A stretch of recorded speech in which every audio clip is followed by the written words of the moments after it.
Great. Hi, everybody. Elizabeth here. So this is part 2 of my little chicken video. Some things that I forgot to talk about in part 1.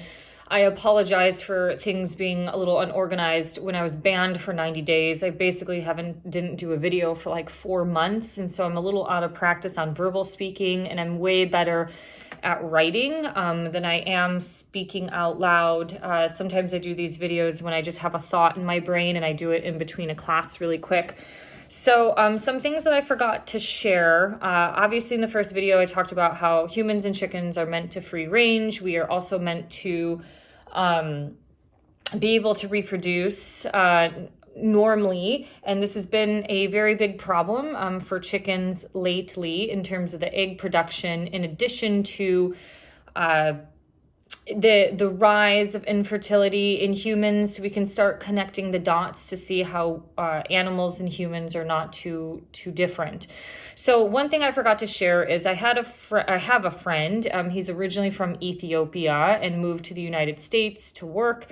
And he used to tell me, this conversation was like 5, 6, 7 years ago, but he used to tell me that eggs in Ethiopia were so good that he had a hard time eating them in America because the yolks are these like deep golden colors. And in America, you would get these yolks that were very pale yellow in color. So, the chickens had a very different lifestyle in Ethiopia. They were definitely, walking around free ranging, but they also ate a lot different type of food, probably more table scraps. When I lived in Europe and in Germany, I definitely experienced the vast difference in quality of food. In Europe, specifically Germany, because I lived there, but I traveled all over, especially in East Europe. The food is a lot more pure and clean in Europe due to the fact that they had a lot more stricter laws in terms of certain chemicals that could be used or not used, as compared to in America. We just kind of rolled on out with all of these different things. So I noticed that the dairy in Europe was a lot more clean. I felt that it was very challenging to live a, vegan lifestyle in Europe. So living a more vegetarian lifestyle was more achievable, especially when going to places like Estonia and Latvia. Places where dairy is just a part of their life and culture, and in the baking. So unless you do everything yourself, you can't be 100% dairy free.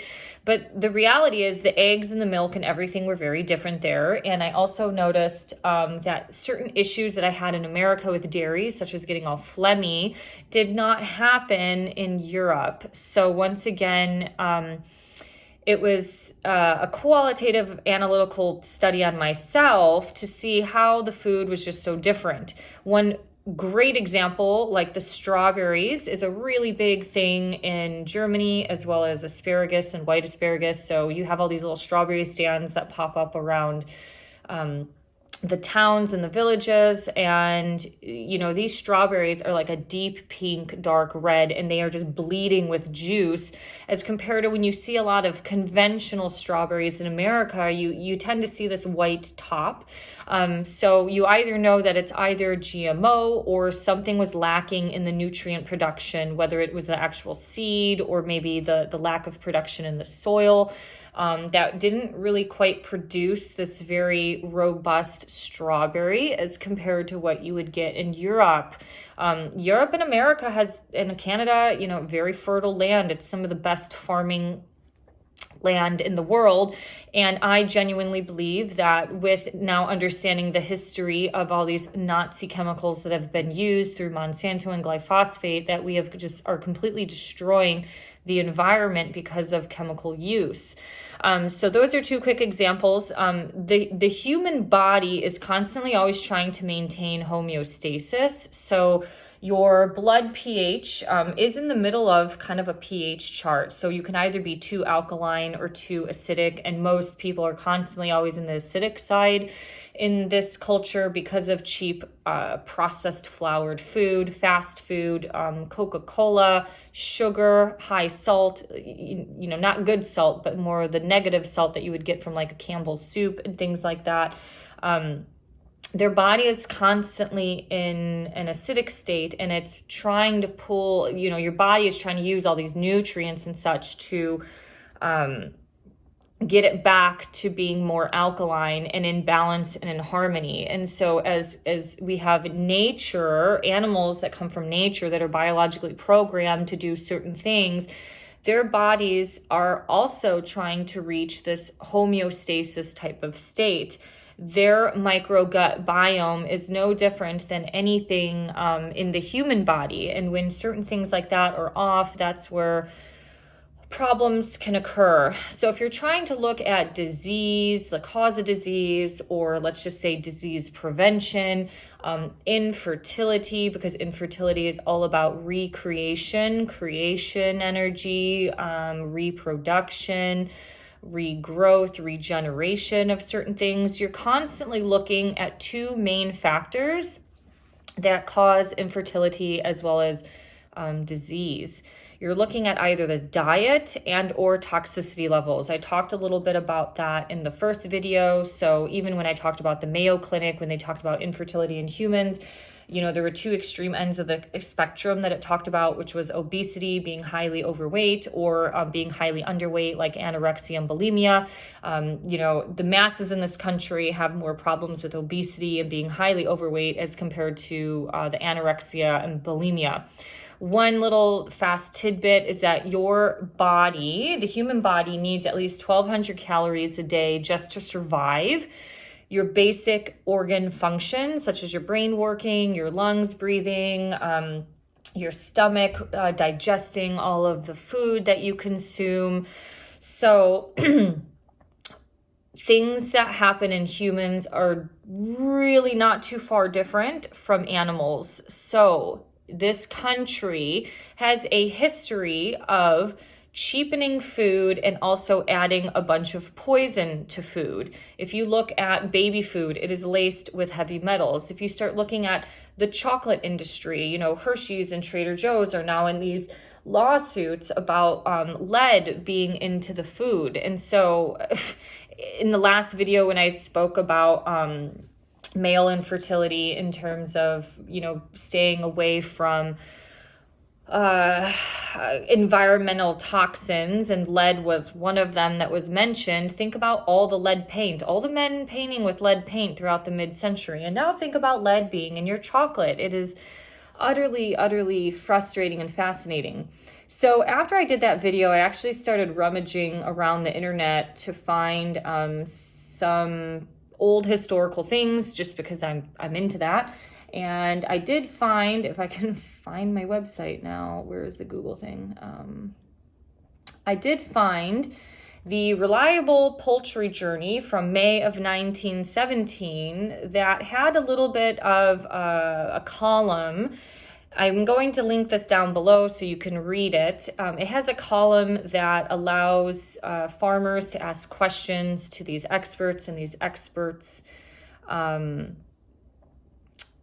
provide of their answer. So like I said, I genuinely believe that something is going on in the feed, whether they are cheapening the food or there is something that is being added to the food, some sort of toxic material that we don't really know about that is causing problems in chickens. So I'm going to read this first, and then I'm going to talk about the micro gut biome. So like I said, what we've seen with humans, when you've cheapened the food, boxed processed foods, you just, ingest a bunch of junk. Most of the time, people with really unhealthy lifestyles have had problems with infertility. And thank God for science that they got pumped with a bunch of other hormones that they've been able to reproduce, because through natural selection, and if we know about, if you believe in Darwinism, those people would not actually be able to reproduce if it wasn't for science. They would just, natural selection would just choose the strongest, the fittest, the healthiest to reproduce, and the unhealthy people would not be able to. So this is from May of 1917, the Reliable Poultry Journal. The headline starts off as something about cheap feeds. Mr. Editor, in the practical department of your January number are questions regarding 2 articles of feed with which I have had some experience. First, is burned wheat good for chicken feed? On our farm, the superintendent bought a carload of burned wheat from an elevator that was destroyed. I tried some of it on the hens, mixing it 50-50 with other feed. All seemed to go well until one of our private customers complained that the eggs tasted stale.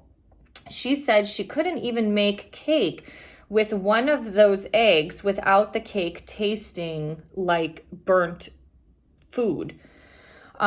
She's one of the most fastidious persons who wants the best and are willing to pay for it. I felt chagrined.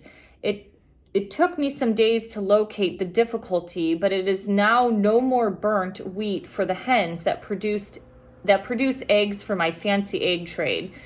It makes the eggs taste like cold storage stock. Second, value of stale bread as food.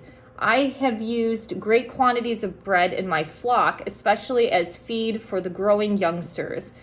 Sometimes mixed with bran, often dampened and fed clear, and how they like it and grow.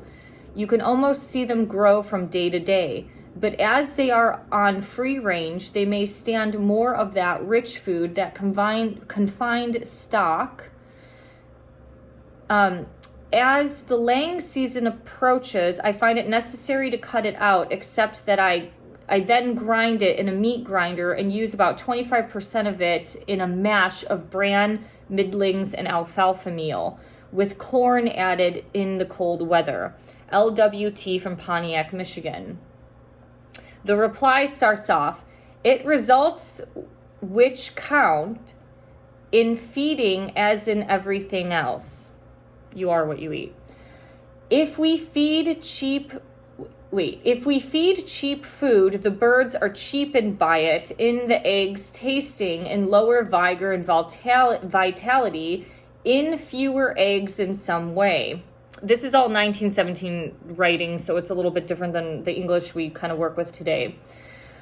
So basically he's saying if you're cheapening the food, you're cheapening the chickens, as well as it's going to be affecting their overall life vitality, and it's going to result in fewer eggs. If we take it out of our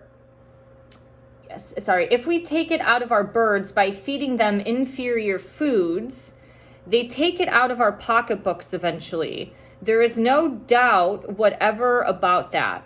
Stale bread, old bread is a good food in its place, but we think Mr. T is making a mistake by feeding it 50-50 because there is a lack of the mineral elements in our flour breads. This is partly due to separating out in the process of grinding the wheat of the bran and middlings, the part that carries most of the mineral elements, and is partly due to the exhaustion of the mineral elements in the soil in which the wheat is grown. Without that mineral element in the foods, the youngsters cannot make the best growth. True, there is a balancing up to a certain extent, and if we feed the chicks eat meats when they are chicks, we are giving them a good start in bone and muscle development. And then there should be about 20% of ground oats and number one of oats at that. In this mixture that carries so heavily a proportion of stale bread, then the chicks will grow and thrive. So if you actually think about bread and carbohydrates has plumped up the chickens, but to some degree it has might not be the best thing for them. If you know anything about Roman history, the Romans actually used bread and carbohydrates as a control mechanism in the Colosseum because they actually found that bread and flour kind of made the people a little bit more complacent. It fed more their slave mind to where they were just kind of enthralled with what was going on, the abuse and violence in the Colosseum. If you're looking at our modern day sport events, which are feeding the slave mind, you can see that there is this correlation between cheap hot dog, popcorn chips, white Wonder Bread, burgers, and violence, basically, to some degree. So flour and everything in carbohydrates makes animals as well as humans fat. I'm not anti-carbohydrate. I'm just anti-processed poor carbohydrate because carbohydrates have fed humans for thousands of years.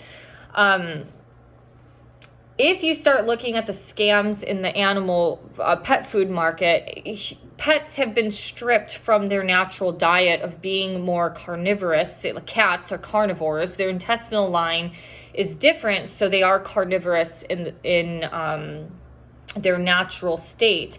So when you feed my holistic vet, re-educated me that kibble is actually just meat flavored cookies. So if you start looking at how fat animals have gotten in this country, specifically our beloved pets of cats and dogs, they have blown up because they're eating fucking garbage carbohydrate, and they're not eating what is natural to them. So I mean, this scam goes so far. And a lot of these animals, my mother rescues animals, and she said she grew up on a horse farm back in the 60s in Ohio, and she said that I don't understand, animals today just don't have problems like animals back in the 60s and 70s. And a lot of it is because of this cheapening of the food, the diet. They've gone from eating their normal prey raw meat to eating, like my holistic vet said, meat flavored cookies. So all of this carbohydrate has cheapened. All of these animal feeds that we from commercial animals, reproductive farming, not reproductive farming, industrial farming, to our own pets, we're all eating cheap stuff. If you look at cats in America, how fat they've gotten, and then you go to places like Croatia, Italy, where cats run like squirrels all over the place, those cats are normal. Sure, they're outside and they're moving more, but they're, a lot of them are just not eating as bad of junk as what we are. So our history is very fuzzy right now. We're trying to depict history, but you can search through. A lot of truth is in our historical books, especially in terms of overall well-being, natural healing, living through the natural times of life. So finding this common sense stuff from 1917, they've clearly known that when you cheapen the food, it produces not as good meat, not as good eggs. So like I said, America right now has a history of cheapening food and adding poison to food and chemicals and lacing them. So we should be asking questions. Now, another question about what is going on with this feed is that if there's something in there, whether it's, more glyphosate sprayed, rooted food, grain that's more glyphosate sprayed is in this feed. I don't know if corn is part of a natural chicken's diet, I'm not sure. But if there's things that are in this feed that are a little bit more GMO, a little bit more sprayed, I'm wondering if it's also affecting the gut biome of chickens. There is a research study. I will link that below. I will also link what I read below if you would like to search through that Poultry journal. You have to go to pages 318 and 318 and 319 if the Google link doesn't take you directly to what I read. But humans and chickens are no different in the microgut biome is extremely important to the digestion as well as the assimilation of nutrients in the body. This is a research study done, and it's really long, but this first one will just say a normal gut microbial community has benefits and costs to the host. The primary benefits that are provided by commensal microbiota are competitive exclusion of pathogens or non-indigenous microbes, immune stimulation and programming, and contributions to host nutrition. I'm just going to scroll down. When you have an imbalance in your microgut biome, this is the same for humans as well as for chickens, it's referred to as dysbiosis. So dysbiosis can be defined as qualitative and or quantitative imbalance of normal microbiota in the small intestine, which may lead to a sequential reaction in the GIT. I think that's just your gastrointestinal tract is GIT, including reduced intestinal barrier function, example, thinning of the intestinal wall, and poor nutrient digestibility, and therefore increasing the risk of bacterial translocation and inflammatory responses. Both non-infectious and infectious stressors can lead to dysbacteriosis. The non-infectious factors include environmental stressors, nutritional imbalance, dietary change, microtoxins, poor management, enzymatic dysfunction, or host genetics. Infectious factors include viral or bacterial challenge, coccidosis, or toxic metabolites produced by harmful microorganisms such as Clostridium perfringens. I don't know. Anyways,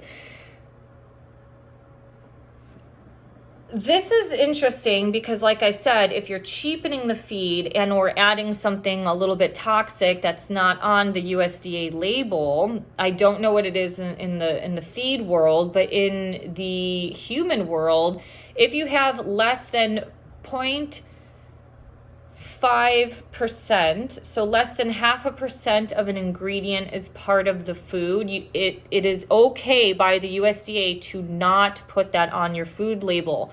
So that's where a lot of these little chemicals and all these secret additives are not necessarily exposed on a food label because they're supposedly using such a small amount that it's not required by the USDA because it's not a significant ingredient. I don't know if this is the same for animals. We just have a massive problem, a massive pattern and a history of doing this to animals as well as humans. I also kind of I got to find this. I have too many links open. I also wanted to think about what is going to be the egg production. First of all, our chicken's going to be alive along the Ohio River and the Mississippi after this train derailment and explosion. So now we have like extra toxicity going into the groundwater, which is eventually going to be going to our farmland and our food, which might produce potentially more shortages. So if chickens can survive all this vinyl chloride going into the food, are their systems going to be too toxic? So if your microgut biome is off and your body is not, if the microgut biome is not doing well, it will not digest and assimilate nutrients. So if some chemical thing is off in that feed, or the nutrients are a little bit off, or maybe they took out some minerals and added more, carbohydrate